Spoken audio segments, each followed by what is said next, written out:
Admiral, nice to see you, sir. Great to be with you, Greta. Okay, we're 500 post-days in this war with Russia invading Ukraine. What would it take for Ukraine to win? I think a lot's going to depend on this counteroffensive that they're conducting right now. Now, President Zelensky will tell you it's going a little slower than he would have liked. They have run into a stiff Russian defense, but I think we all believe that they can be successful. And if they are successful in this counteroffensive, it could have an effect on the end of this war. Is the Wagner mercenary group, are they still part of the game, an important role, or have they backed off? We don't have perfect visibility into what they're doing right now. They do not appear to be fighting on the Russian side here as the Ukrainians pursue their counteroffensive. But we do believe some of their Wagner fighters are still in Ukraine. It's just not clear to us exactly what role they're playing, if any. I must admit I have a problem with the cluster munitions going to Ukraine. I know that 122-plus countries have banned them, yeah. And I know that all this sort of collateral damage, what happens with the duds, so to speak. Do they have to have those to win? Can't we win a different way helping them? The short answer, Greta, is yes, they need these cluster munitions. This was a difficult decision the president did not take lightly, and it took him some time to get around to it. But the bottom line is, if we don't give them these cluster munitions as a bridge to getting more normal, what we call unitary artillery shells, they could run out. They could leave them defenseless. How could they run out? I mean, how could we let them into a position where they would, quote, run out so that we have to supply them with these cluster munitions, which essentially leave IEDs on the ground for years? It's not so much that we're letting them run out. It's that they're involved in some pretty vicious fighting, and they're going through many thousands of rounds of artillery every single day. I don't think people really appreciate how much this is a gunfight and how much they are relying on artillery shells every single day, even before the counteroffensive. It's probably one of the most in-demand articles that they need. And so we got to make sure we keep them supplied. It's a bridging solution. And again, it's not something the president decided lightly. And we're mindful of the potential impact on civilian casualties after the war, which is why we're working very hard with the Ukrainians already on demining efforts. It's why the Ukrainians have pledged to us that they will use these appropriately. And I would remind, again, I'm not trying to mitigate civilian casualties, but the failure rate of the cluster munitions that we're providing are vastly, vastly smaller, less than 2.5% than the 30 or 40% dud rate that the Russians are using. And the Russians are firing these, and have been since the beginning of the war, in an indiscriminate way, deliberately to kill you, individual civilians. The failure rate, does it get to be a higher failure rate the older the munitions, cluster munitions we give them? I mean, does that make a difference? I think the engineers... Because we stockpiled these. We have them stockpiled. We have, and the Army continues to assess the dud and failure rate. And again... Does that rise with age?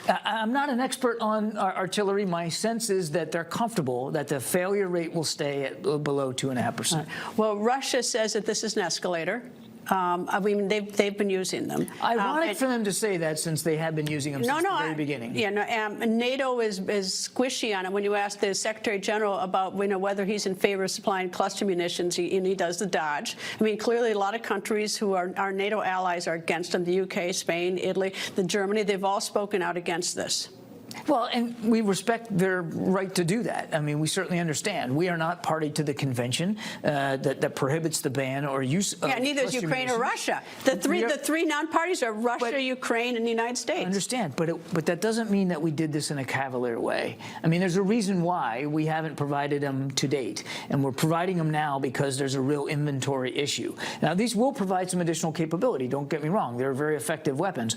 But what's really driving this is an inventory problem, and we're trying to ramp up production here at home of these unitary, regular artillery shells. And we think that in coming months, we'll be able to get the production rate of artillery shells here in the United States at a level where we won't need to be providing any more cluster munitions. Which is where, so we got to begin, can we win this another way? And if we had thought about the production of these other weapons before that we got low on them, we wouldn't be forced into the corner of at least the cluster munitions, maybe. Well, the Pentagon's working on this very, very hard with the Defense defense industry to try to make sure we can ramp up production. I mean, it's not an easy solution. It's not an easy thing to do to ramp up that production, and they're working on that. I want to go back to something you said, though, that we can't win any other way. Just, I don't want to make it sound like we don't believe they can win the counteroffensive unless they have cluster munitions. What I mean is they can't continue to defend themselves and continue to conduct operations if they don't have proper artillery ammunition at the ready. And right now, we're going to keep providing them a mix. It'll be cluster munitions and unitary shells, but we don't want to leave them defenseless. And on the civilian casualty thing, I think, well, yes, there's always that risk, and we're going to work on demining with them. I think we can all agree that the risk to Ukrainian civilians is greater if the Ukrainian counteroffensive fails, if they are left defenseless and they can't continue to claw back territory, than it is by the use of cluster munitions on the battlefield. I don't want 20/20 hindsight. When I've been there, and I've done a series on the atrocities, and it breaks my heart and everything else. But of course, now I'm thinking like when we get to the point where it's sort of a red line with me with these cluster munitions, that just happens to be my personal red line. I'm thinking, what does it mean if Russia wins? What does it mean to us? It means not just the potential end of Ukraine as an independent sovereign state, but it's a huge disruption to the international system and a potential threat to the eastern flank of NATO. I think Americans understand what's at stake here. And yes, it's Ukrainian sovereignty and territory and lives and livelihoods, but it's bigger than that. And the president addressed this in his speech in Vilnius today. What's really at stake here is the rules-based system that we and so many of our allies and partners established and put in place after World War II that sets the standard for international behavior. A nation big nation just can't invade a smaller nation. But I guess I go back to that if these other countries, if it really matters to Western Europe, and it does, I've been there. I mean, look, I don't want Ukraine, I don't like this war in Ukraine. I don't want what happened to Ukrainians. I mean, I've seen the refugees. It's terrible. But if these other countries like the UK and Germany and France, if they're so much at risk, and if the cluster munition is so important, why are they so against it if it's so important to their own livelihood?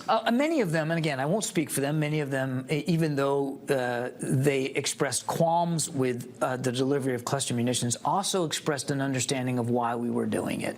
And they understand the practicality of this, the pragmatism with which President Biden made this decision. Again, it wasn't a decision he made lightly. And I think if you just take a look at the last couple of days in Vilnius, there is great unity and determination and resolve across the alliance. Even those allies who might have an issue with the cluster munitions are resolved and determined to keep supporting Ukraine for as long as it takes. Imagine the cost in blood and treasure here. I know we're getting a little off of cluster munitions. If we just walk away from this fight and we just let Putin take Ukraine, wipe it off the map, where does it stop? Where does he go next? We can't let that happen. Admiral, nice to talk to you. Always nice to you. Thank you, sir. Great to be with you, Greta. Thank you. Yeah.